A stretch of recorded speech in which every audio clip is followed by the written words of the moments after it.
So yeah, man, like first year went well, 370 grand of revenue, which is more money I'd ever Yeah. seen. Year two, I was at 1.5 million. And like, if you fast forward to, 2020, where like most people were having terrible years financially, you know what I'm saying? Yeah. But people like us that knew how to do online marketing, things actually got a lot better.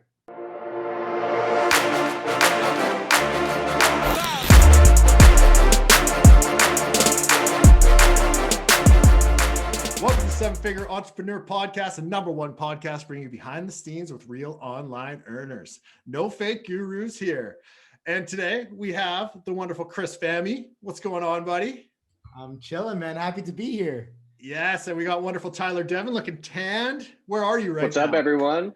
Costa? Costa Rica. Yeah. Living a better life than me and Fahmy in Canada. Trying, let me bro. tell Trying. Every time I listen to your podcast, Tyler's in a different place. Dude, every single legit. time. And he's I more can't stay in one successful spot, than man. I both just of can't do us. The Love dude's putting up numbers, just living his best life. Love I it, pay man. him to say that, guys. Don't listen to him. I pay him. You actually don't pay me. I wish you did. I will gladly get some cash if you want to forward that on. Piece of your way. But all right. yeah, so we know Chris from back in the day. Tyler and I did an event in Dallas, Texas with Adrian Was it the Morrison. Dallas event? Yeah. The Morrison brothers? Him. He was in the crowd raising his hands. No, he wasn't asking any questions, but yeah, he was there, and that's how we met him. And then we just kind of chatted since. I did a little lead gen one-on-one training with Fahmy before my course existed. So he got the like fuck you price. I apologize for that, but I mean it worked out in the end for you. It worked out. Yeah, man. How much did you end up paying for that, by the way? Gabe, you want me to say it? Yeah, just hit it, man. I don't care. 15 grand. USD, yeah. US. Yeah. And like, but it's worth it, so it's all good. Yeah.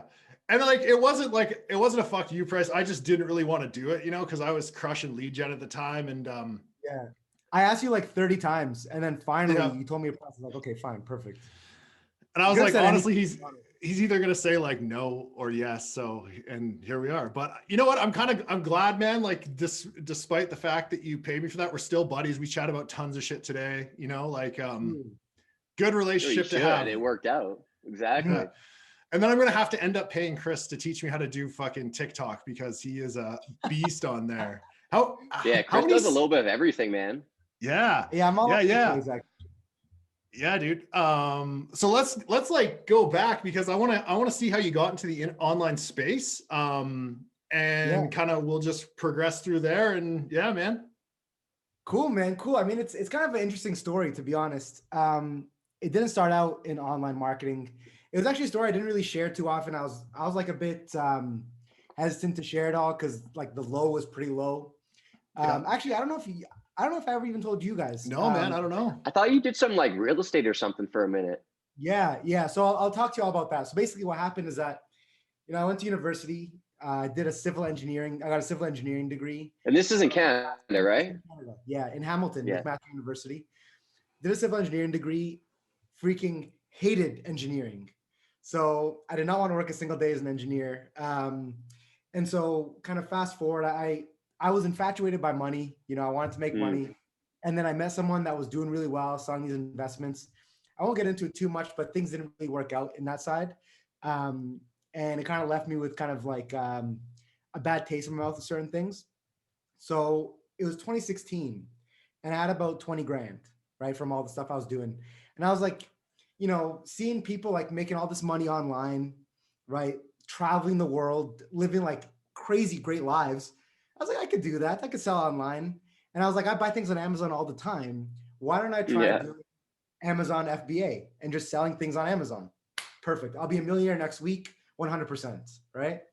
So I ended up buying stuff from China, shipping it over to Amazon fulfillment centers. And then very quickly, I actually lost everything. Like I lost all my money to the point where I actually didn't even have money to pay rent, right? So yeah, it was like the lowest point. Didn't have money to pay rent. So I ended up sleeping in my car October 16th of 2016. It was Thanksgiving Day. I remember very, very well. So I ended up sleeping in my car. Didn't tell a single person, not even my parents knew. I just parked behind a Tim Hortons, like a coffee shop. And if you're gonna park anywhere though, Timmy's is a good spot. That's where you're gonna be. Exactly. Yeah. Exactly. So yeah. first night was too cold. So I ended up getting a sleeping bag for the second night. And what happened is that I realized I fucking hate jobs. All right. I never wanted to get a job. Yeah. But I was like, I need to get a job at this point. Like there's nothing I could do. So I ended up getting I could have gotten an engineering job, but if I did that, I would have gotten comfortable. So I was like, no, I'm not gonna do that, right? So I ended up instead getting a telemarketing job. Funny enough, I was the one. So you had your degree at this point, right? Yeah, I had my degree and everything. I didn't want to do it. Went to school, spent the money, spent the time, and then you're like, fuck engineering.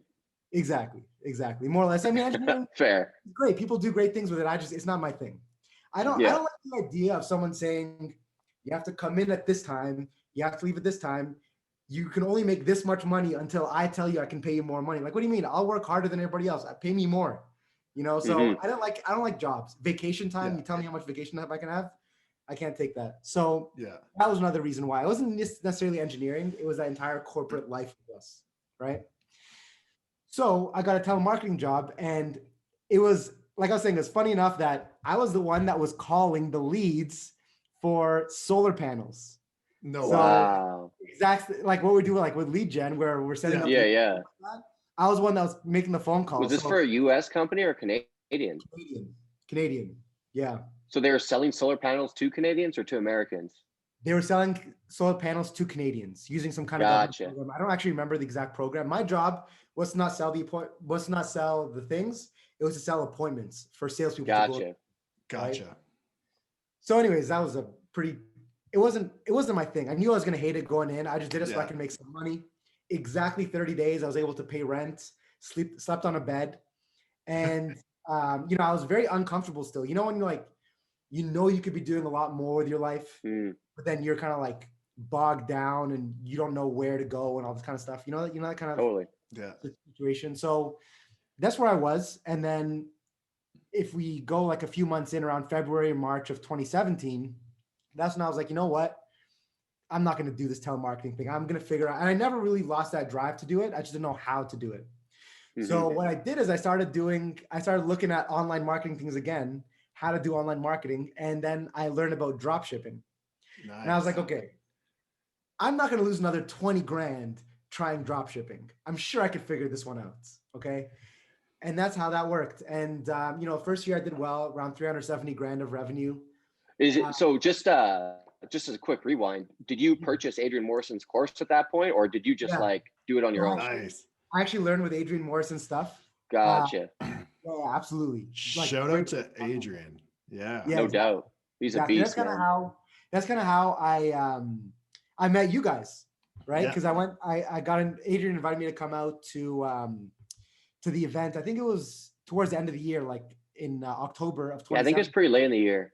Yeah, I meant it was Halloween. Yeah. Around that time. Oh, that's right. Yeah, and funny enough, I was like in this like VIP thing where we get to meet, we get to just kind of sit round table around like different people that have been doing it. And I sat on Gabe's table, and that's kind of how it worked out. Oh no. Too funny. That's awesome. Yeah. I remember Tyler's table. There was some dude that and I forget his name, man, but he had his laptop and he was obsessed with everything Tyler was doing. And I don't know if that dude listens, but he was grinding him. That guy was making his VIP pass work.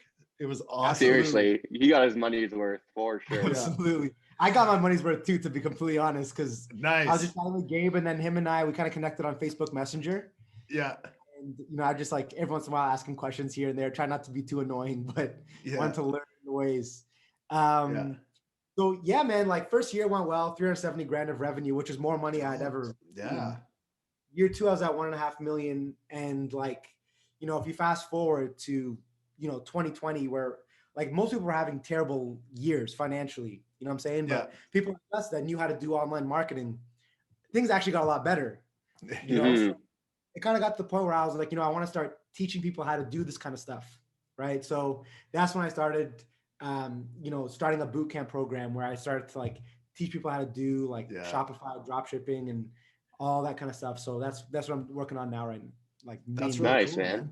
Yeah, that's super cool. What about when did you take Gabe's course? Because I heard bits and pieces from Gabe, but I didn't really like follow up. Because you started running like, what was it, refi or auto or what? Auto. So it was in it was just last year.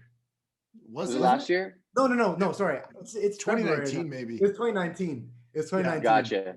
Yeah. Summer of 2019, I started running auto. Yeah.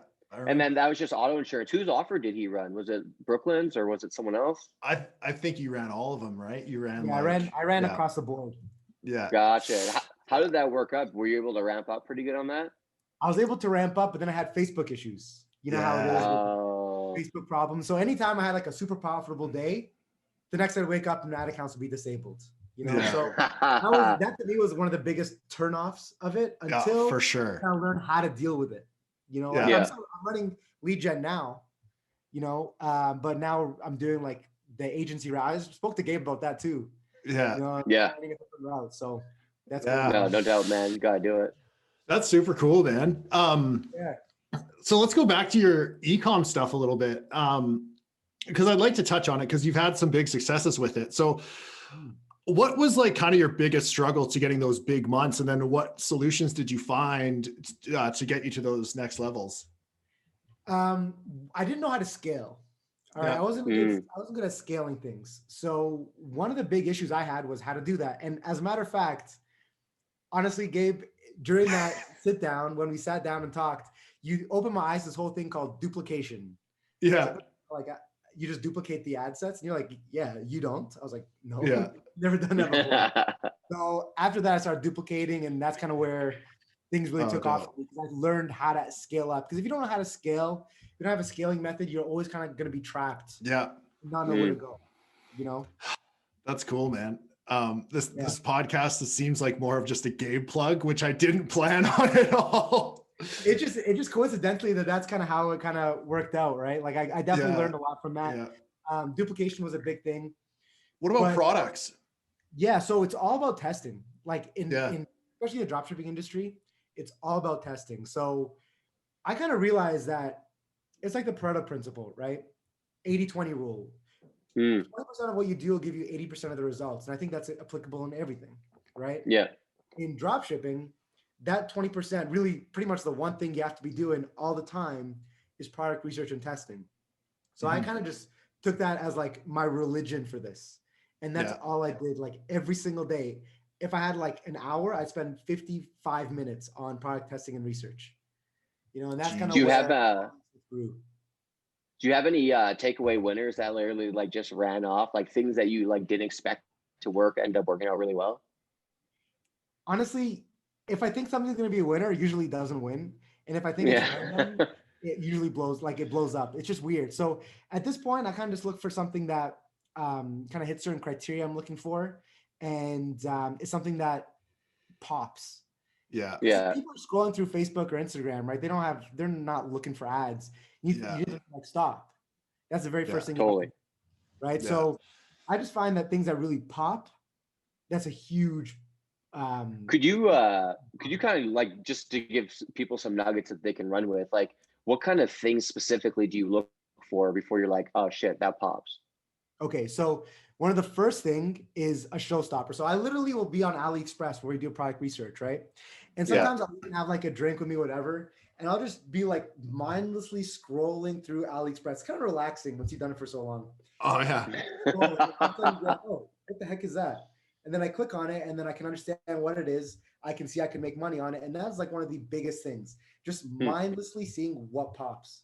Because what are people doing? Scrolling. When they're scrolling, they're just mindlessly scrolling. Yeah. There, you know, that's how people are. So that's how I just put myself in that kind of mindset. And it's nice, you know, to have a little drink and just kind of play around. No doubt.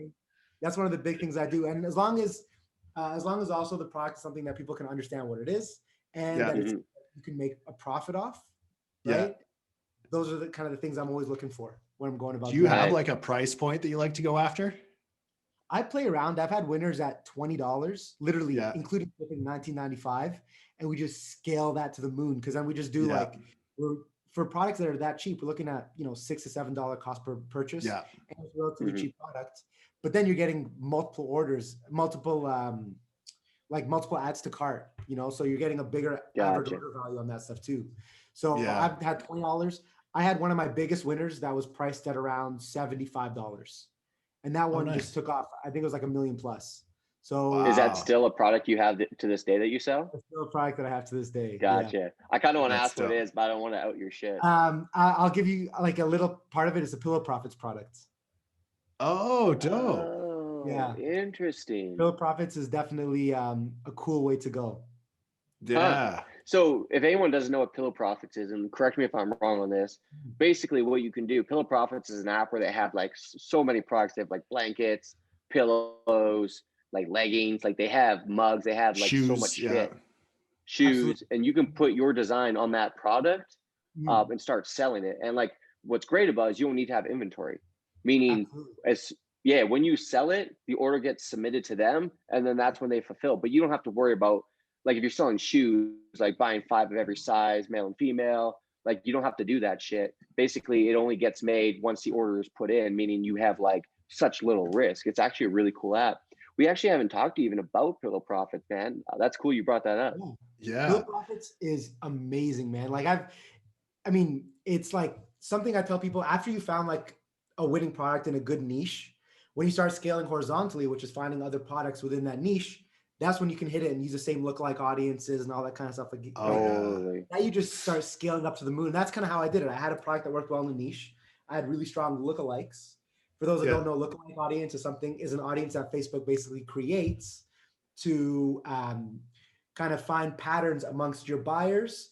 And then it finds like the top 10% of US population or whatever country's population that fits those same patterns. So it's just for scale, right? Yeah.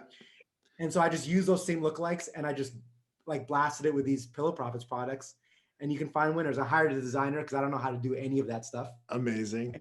Just jumps in, puts it on my store, and then I promote it. Yeah. That's dope, bro. What was the name? That's a huge nugget. Yeah, that's a huge takeaway. What was the guy's name who owned that? Was it Adam? I think it was Adam. I don't know.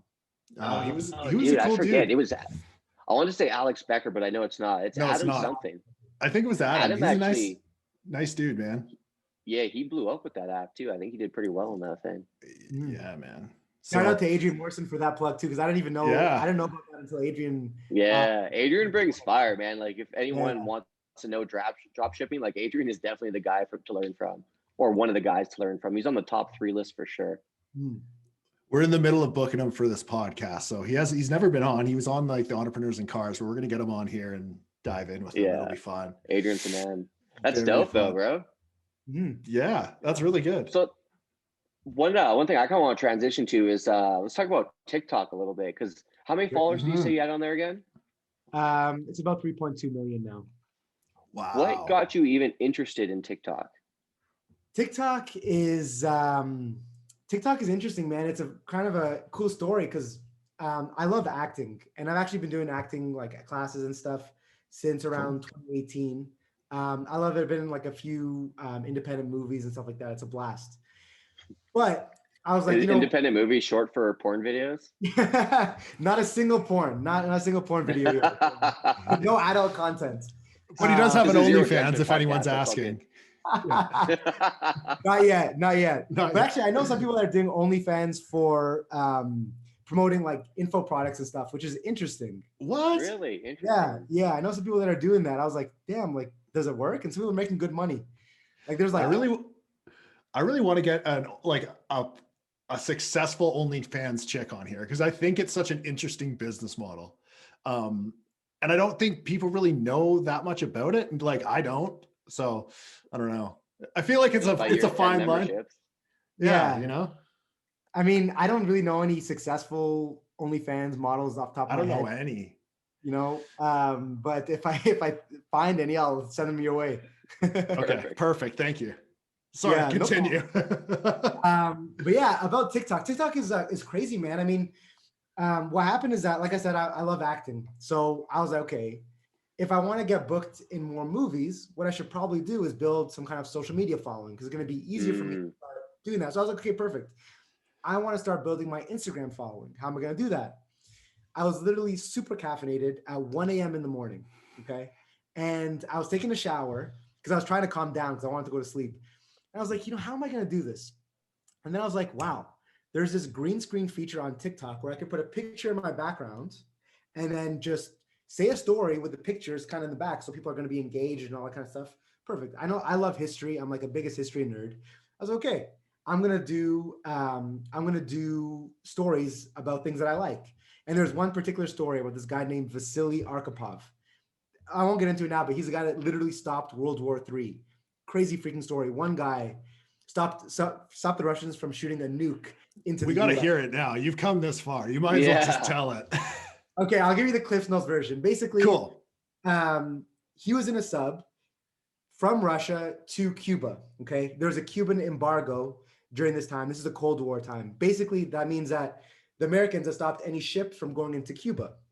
Okay, so this guy's in a submarine too low in the water to get reception, and America told Russia that they're going to start sending warning shots into the water to basically tell people to surface so they can see who they are, right?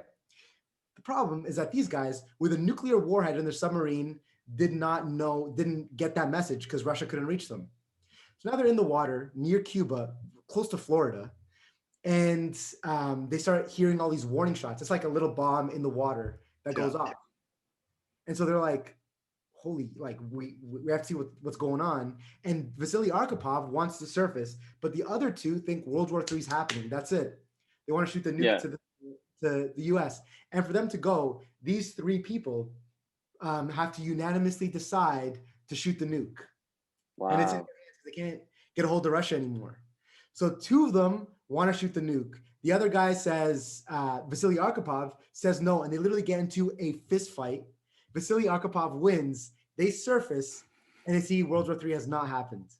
So wow, dude, I'm getting chills right now. That's awesome. Yeah, dude, that's so cool. So it's crazy how life shifted from that one guy. So I love that story. I was like, freaking perfect. I'm gonna say that story. So it was a 2-part story, which is funny because I never do two-parters anymore. But it was a 2-part story, and I posted the first one, and then I started working on the second one. By the time I posted the second one, the first one had thousands of views. I was like, I've never had anything get thousands of views. So then I posted the second one, it popped. And then when you get like so like excited, you're almost like shaking. I was like, what the hell? This is amazing. So I ended up staying up until like 10 or 11 in the morning just for 10 hours making so many videos. And then from there, I just started posting nonstop and almost every single day. At this point, it's not as often, like maybe once every 2 or 3 days, but I was posting every single day to build it up. And that's unreal, bro. That's crazy. Yeah. It's a very interesting platform. I love it. How much did it grow your Instagram from that? Well, I was I think a group like that's the thing. When I started to realize how big TikTok could be, I just didn't even care about Instagram anymore. Fair. So I never plugged it. Anything that grew on Instagram was just organic. So now I'm at around 49,000 or 48,000. I started out when I first had my TikTok. Before I had TikTok, around like 7,000 or something. Yeah, so it's all organic, and I just don't really worry about it. Mm-hmm. Yeah, that's really cool. Yeah. And how have you been able to monetize that? So I have like certain brand deals and stuff. Like we kind of spoke a little bit earlier. I work with Bang Energy, which is definitely Did you have a bang before you popped on this? Because you're like fired up, bro. I love it. I did not have a bang today.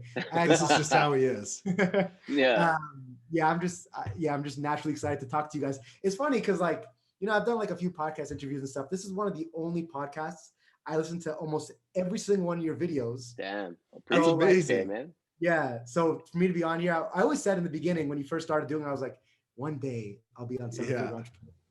And then here we are. It. Yeah. So yeah, man. Happy to have you. So yeah, basically I work with Bang Energy, and then I also have a really cool partnership with Airtime. This app called Airtime, where I do scary stories every Thursday night at 9 p.m. Eastern time, 6 p.m. Pacific. So nice. I do my scary stories on there. It's just a fun thing I do with them. It's a good sponsorship. And then I work with like different apps, pay per download. But the thing is, like the way things are kind of set up is that I maximize my time by keep maintaining this and building it on the side. but also working on the online marketing stuff, which is where most of my revenue comes from. Nice. Yeah. Very cool, man. That's cool. Are you actively trying to monetize TikTok, or are you just kind of like taking it as it comes? Yeah, I mean, the thing about TikTok is if you're just doing sponsorships and partnerships and stuff like that, if you're working at it, I mean, you should be pretty easily able to make a 6-figure a year income, which is good. Nice. And I'm getting my point. I'm at that point now where way the sponsorships are set up and the way that, you know, the different deals come in, I kind of have that, and it's kind of a side thing, you know? For me, you know, that's good for a side thing, but where do you spend your time? You know, so for me, I spend most of my time working on my Shopify stores, lead gen, and the new stuff, which I'm doing it's a 6-week bootcamp program to teach people online marketing and Shopify and dropshipping. And that's really where my time is now. Very cool, man. That's smart. Yeah. That's really cool. Do you awesome. Do you ever plan to build up a drop shipping store or like an e-com store in general to actually like physically sell one day? Or what's your thoughts around that? Like building stores to like sell them? Yeah. You know, I haven't thought of doing that, to be honest. I look at drop shipping as a cash flow kind of thing. So for me, it's more, I'm a cash flow guy. Like one thing I didn't really talk about is I did actually, Tyler, you and I spoke about it in Dallas. I do real estate investing in the US. So I buy houses in New York and stuff like that, in the state of New York. And, you know, we're at a good number of houses there. I think now it's around like 20 houses, and that's just all cash. So I'm a big cash flow guy, you know, so when I see something like drop shipping, to me, it's all just straight cash flow. I don't look at it so much as the sale portion. Yeah. Also something that I haven't really thought of. So maybe I should think about it. I haven't actually thought about too much. For me, it's a cash flow thing that leads into my investments with, you know, stocks. I do like swing trading and stuff, and then the real estate stuff as well. Nice, man. Yeah. Why New York of all places, actually? Well, I know it's in the suburbs of New York. So the reason I like doing that is because, you know, I'm in Toronto. Okay. Yeah. The market in Toronto, the real estate market in Toronto, I don't find it as profitable, to be honest. It's good if you're kind of sitting and waiting for it to appreciate, but in terms of getting consistent cash flow, something like where I invest in New York or Cleveland or Texas, you know, you can get some cash flow in properties, and they're incredibly inexpensive. I can get a property that cash flows like $2,000 a month, and I'll pay like 100. Well, the total revenue would be $2,000 a month. I could pay $100,000 for that. You know, versus to get $2,000 in Toronto, you have to spend like $600,000 or $700,000. Yeah. It makes no sense. What's the mortgage on that $100,000? Or do you even get mortgages? I do get mortgages, actually. That's kind of a cool thing.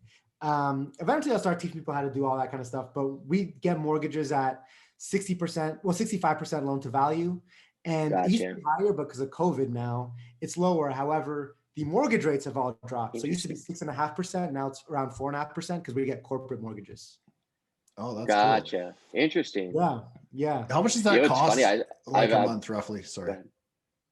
How much? Like on a $100,000 house, like what's your mortgage on that? You know, I can't tell you because we don't actually do one house. We will get like multiple houses gotcha. and put them all into one mortgage. Gotcha. Right? And so for me, I'm more of a high level kind of guy, you know, so I have a business partner who's freaking amazing. So if Greg, you ever listen to this, shout out to you. He's awesome for that. He like handles the numbers and all that kind of stuff. So for me, I'm more on the money side of things. Cool. You know, nice. Money. Yeah. I got something similar I'm doing in Edmonton right now. I did a flip 2 months in and out, just got another one the other day, and same thing, got a partner out there. He gives me like the purchase price, how much rentals we'll need, how long it'll take, and then like what comparables are selling in the market, and I just wire him cash, and that's like the extent of it, but it's been working out super well, man. That's amazing. Greg and I have not as like hands off for me, but similar to that, so it's great. I love it. Yeah, no doubt. That's awesome. Yeah, it's fun when the more you build up your businesses and stuff, these little opportunities come to you. It's awesome. It's fun to take part in. And like for me, it's just kind of like extra cash, and it's cool to see. I don't really put much time into it, but it's fun nonetheless. And the extra streams of income is always good. 100%. That's like been like my motto for like second half of the 2020, especially 2021, are just multiple streams of income. It's funny because I say all this, but it all started really from just drop shipping and selling like little things and pillow profits and stuff like that. It's so cool to see how much that could just expand into a whole huge business. And where you get to the point where you don't have to worry so much about can I afford this or that, or something like that. It's like it's a cool thing. It's a very financial freedom is something that I always thought would be like freaking amazing to have. And it's pretty cool, actually. I gotta say, it's definitely a pleasure. It's a blessing. Yeah, absolutely, man. To like go to a restaurant, you don't really look at what the bill is because there's nothing in there. It's gonna be so ridiculous. You know what I mean? It's just like it's a good way to live life. Yeah, absolutely. You just work hard and you earn that kind of lifestyle, I think. Totally. I think that's so cool about online stuff, right? It's a way to get quick money so you can invest in your future. Because like, as we all know, you can crank out 100K months plus, and that goes a long way if you can do that a few times a year. Especially if you're wanting to invest in houses or whatever it may be you want to do. So like it is kind of a job in a sense. Like it doesn't create financial freedom itself, but it gives you the steps to cash up and put it elsewhere. Totally. Absolutely. I have a friend, he does like corporate structuring and he does it for all sorts of businesses, online, offline, real estate. And I asked him, I'm like, what's one of the best like wealth building businesses you've seen? He's like, obviously real estate. I'm like, okay, cool. That makes sense. I'm like, what about just for straight cash, just making straight fucking cash? Like, what is one of the best, some of the best businesses? And he's like, online. He's like, what you guys do with such little risk and such little resources, he's like, it's mind blowing. Like you can go from, making fucking $100 a day to like $3,000 to $5,000 a day profit in less than a week. Like if you hit the right campaign, you do it right, you can just scale like crazy to like that. He's like, that doesn't happen in other places that I see. He's like, there's some stuff, but he's like, not like that. And especially guys that really build it out, build a team around it, understand the back end, how that works. Like there's so many components. He's like, it's just one of the best things I've seen building cash, bar none. Absolutely, man. Like 100%. I think you need the right guidance because you can also lose everything like I did with, Amazon. So you could honestly, dude, mentors is huge. Like, I'm going through, I got a golf teacher right now that I'm supposed to go once a week, but with my travel schedule, it doesn't really work out, but I'm supposed to. And when I go, I get way better.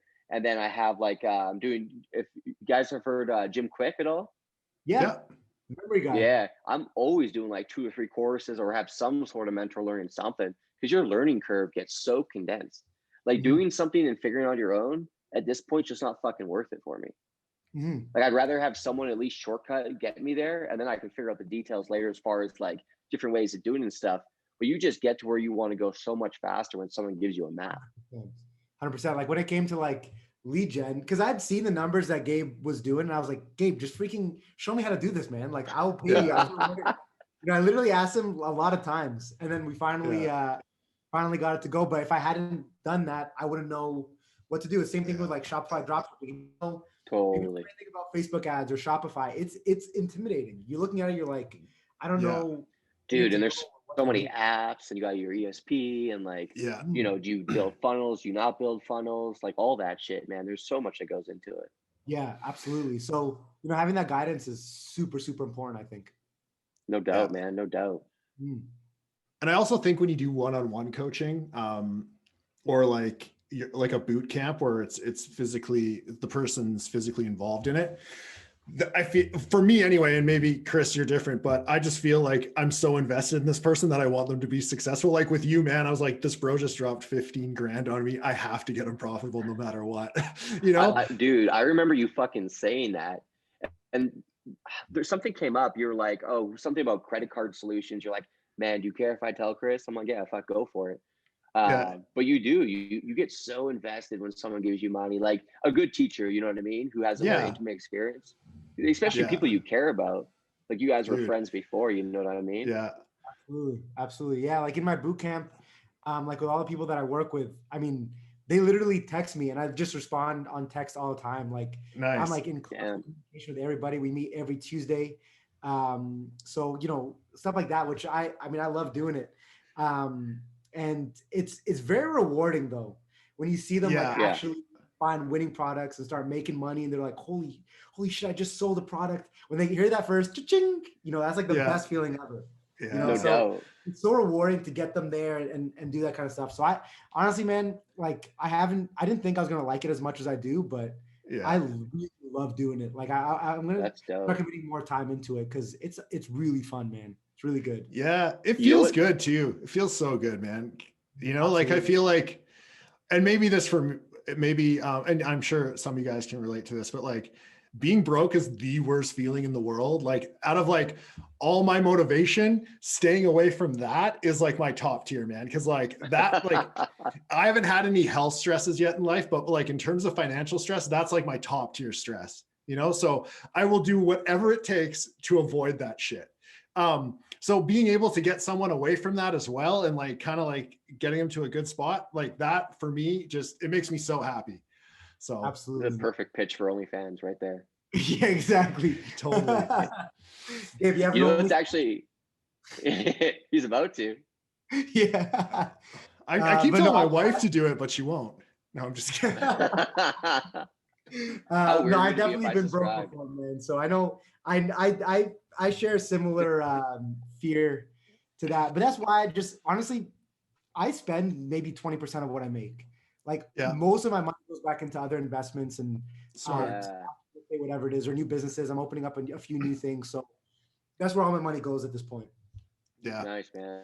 I do want to get a nice once you have enough. Other than that, what are you thinking about? Dude, ever since I was a little kid, like ever since I was young, the word Lamborghini always stuck out to me. I always loved the idea of a Lambo.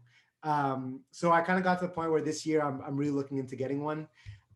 But here's a problem. In Toronto, everything is in lockdown. So I'm gonna get a car and drive around with no one out. I won't be able to go anywhere.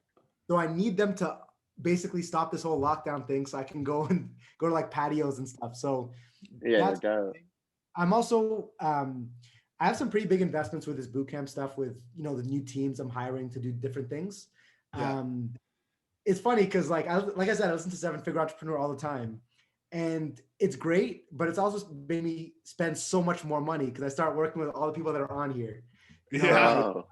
Like Aaron and Dave and all these guys. So it's good because I'm investing it and I'm building things up. And I've like the same as you, Tyler. Like I'm at that point where it's way more worth my time for someone to just teach me how to do it, or to just for them to do it. So I don't want to have to deal with like certain things. I'd rather have an expert do it. I'm trying to build like the dream team. So the investment is getting pretty high on that, but I still think I'll be able to, hopefully by March or April, get a nice car. So we'll see. Nice. I got to tell you, man, that having a nice car when everything's closed is way fucking better because the roads are dead and you can just hammer on it everywhere. Like when lockdown first hit, I was like, this is amazing. It's a ghost town and I can do whatever the fuck I want. That's actually, you know what, Gabe? I'm going to send you my speeding tickets. Yeah. You know what? Do it. I just use Waze and I got a good radar detector and I've been so good, man. Like it's been actually Waze is good on that, man. Waze is good. Yeah. Waze is better than my radar detector. Amazing. Yeah, and I'm using Waze, I'm like helping the community. Like every time I see someone, I'm like, oh, I have to do this right now. Yeah, you got to, man.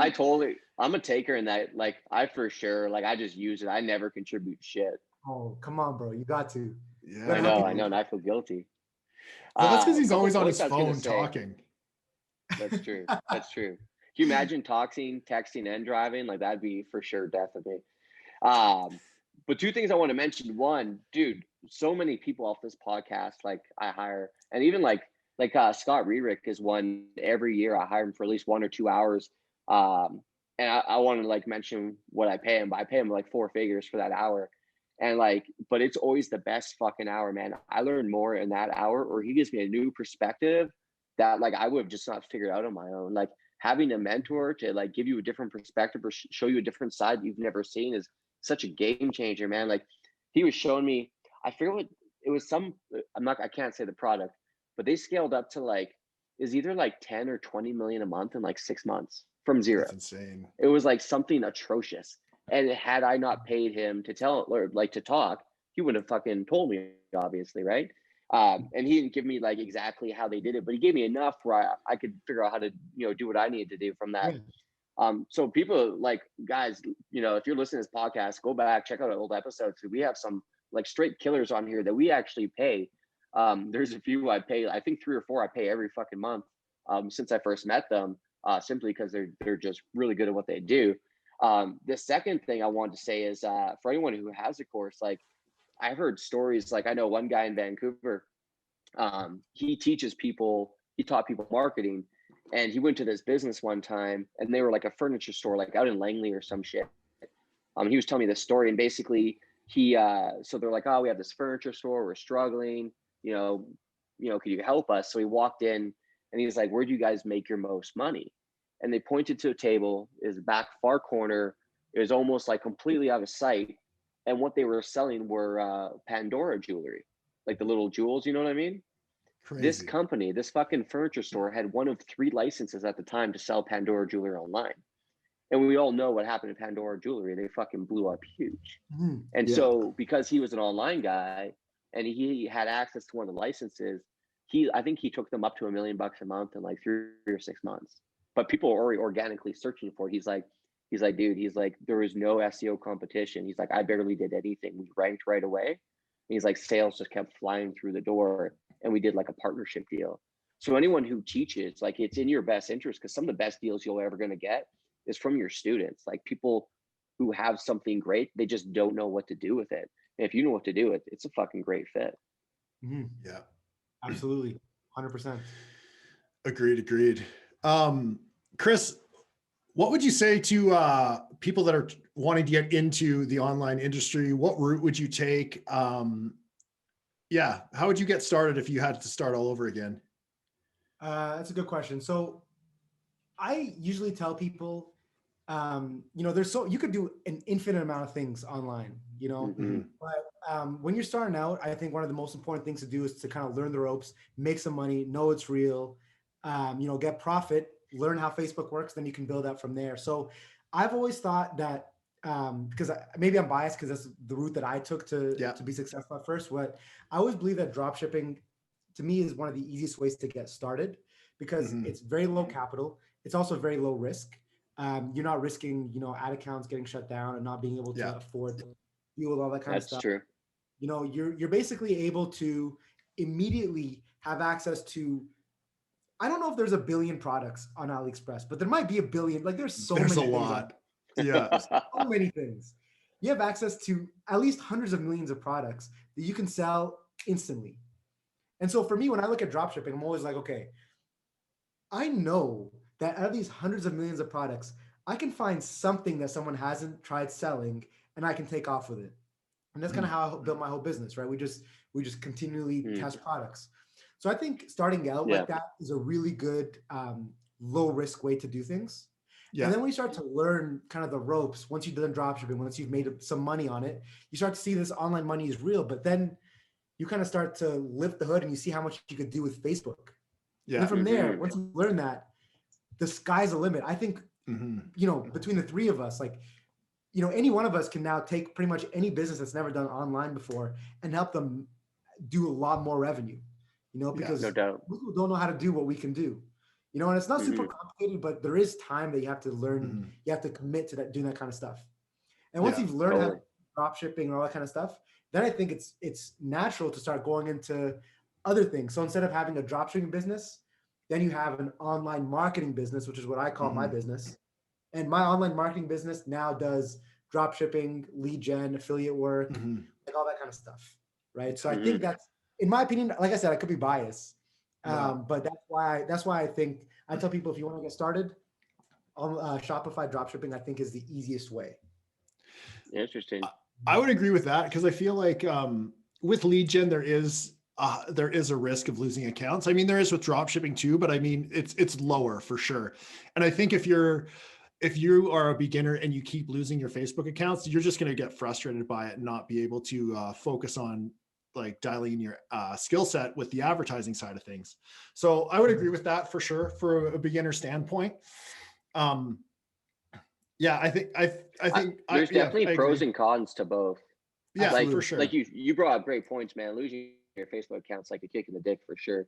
And like, you know, when you can just pick up product off Alibaba. The other thing about like lead gen is like, unless you have someone hook you up with the offers on the network side, that part can be a motherfucker to track down, because it's not like you know where to go for that shit. You know what I mean? Like if I said, hey, find a car insurance like offer to run, like next thing you're gonna be calling up Allstate through their like public service line, like it, and they're just not gonna, it's not gonna work. You know what I mean? Like you need to know who to connect to. So unless you have someone in the industry or someone who hooks you up, like I know that's something in Gabe's course. It's not a pitch for it. What I'm saying though is like, I do agree that ecom, it's a lot more accessible to everyone, just because there are some hurdles in lead gen for sure. Yeah, I agree. And I think the backbone of this all is just learning Facebook. That's the number one, or learning a traffic source, if you will. Yeah, mastering Facebook. Because like, even if you get frustrated of the drop shipping side of things, or you don't want to do the affiliate side of things, you can just go to local businesses like Chris said, and just do marketing for them, generate leads for plumbers if you want. Like there's huge value in that for someone, and you can make a great living from that, like just being a local agency. Absolutely, man. Sales are the lifeblood of any business, and the fact that we know how to get sales online, perfect. You know, you find the right business, you literally shock them from what you can do.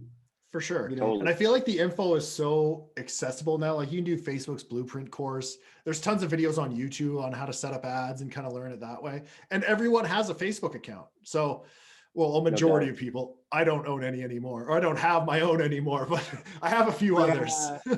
I know what you mean. I'm well aware of that. But back to the point of what Chris was saying is like how he labels himself as an online marketing agency or marketing business. Anyway, I think what's cool about your model is you can kind of do lead gen one quarter, and then you can do drop shipping a different quarter, because as we know, different things work for different times. Like right now, I feel that lead gen's popping right now. I find that January to like summer is like really hot for it. Nice.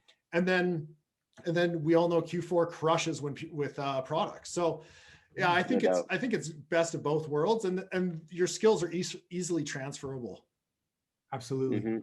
Absolutely. I mean, once you know how to use Facebook for one thing, once you really understand why you're doing everything you're doing on Facebook, then, I mean, everything else is simple. One thing, when I teach people how to do Facebook, I don't want to just teach them the tactics. I want to tell them why they're doing it. You know, the same thing that like when we go over lead gen, why are we working with them? Why are we tweaking our landing page to look like that? Because if you understand the mentality behind it, then it becomes a lot easier for you to then, okay, now if I want to translate this into a new thing, I know I have the toolbox now that I could do it. Totally. Bro, that's the difference right there between strategy and tactics. Like once you understand, because tactics also come and go, like Facebook makes so many changes all the time. But if you understand the strategy behind it, that's really the key at the end of the day.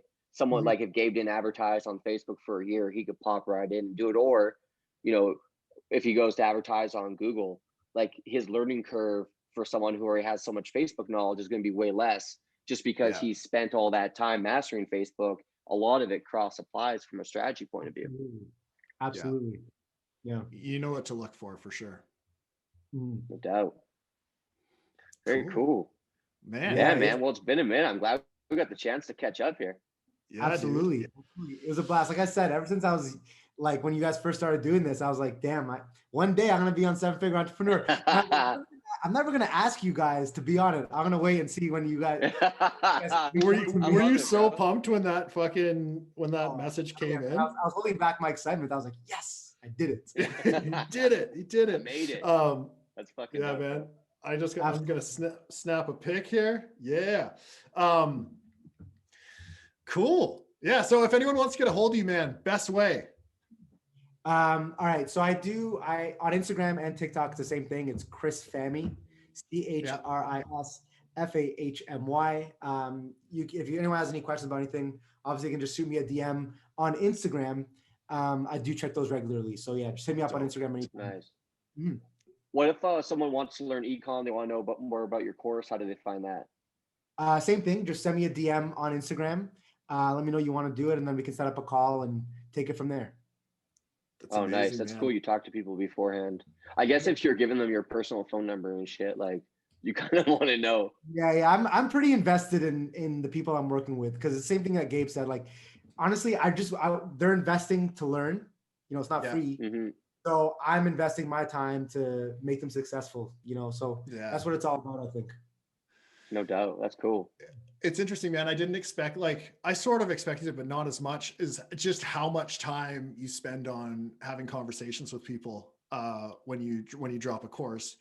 Like, even last night, for example, I talked someone out of my course. I was like, dude, you don't need what I'm teaching. Like, you're good. Like, you don't need this. You're just like, I'm like, what tools are you missing? And then I just told them exactly what to do and hooked them up with the right people. And I was like, I'm not going to charge someone for shit that they don't need, you know? But my point is like, yeah, for sure. Like, I would feel bad if someone bought my course and it would just be like a bunch of bullshit that they already knew. I'm like, dude, like, I've talked people out of buying my stuff too, like 100%. Because if it's not good for you, it's not good for you. You know, it's not the right. But yeah, it's amazing how much time it takes to actually have these conversations with everyone, find out if it's the right fit for them and stuff like that. So it's fun. I get to meet lots of new people, but yeah, dude, it's time consuming. Yeah, absolutely. But you know, at the end of the day, it's worth it. So for sure. 100%, man. All right. Thanks for everyone listening today. For everyone watching, please do not forget to subscribe to our YouTube. And for everyone listening, please give us a 5-star review on iTunes, Spotify, or Stitcher. Yeah. All right, guys. We'll see you on the next one. Awesome. Thanks, brother. Peace.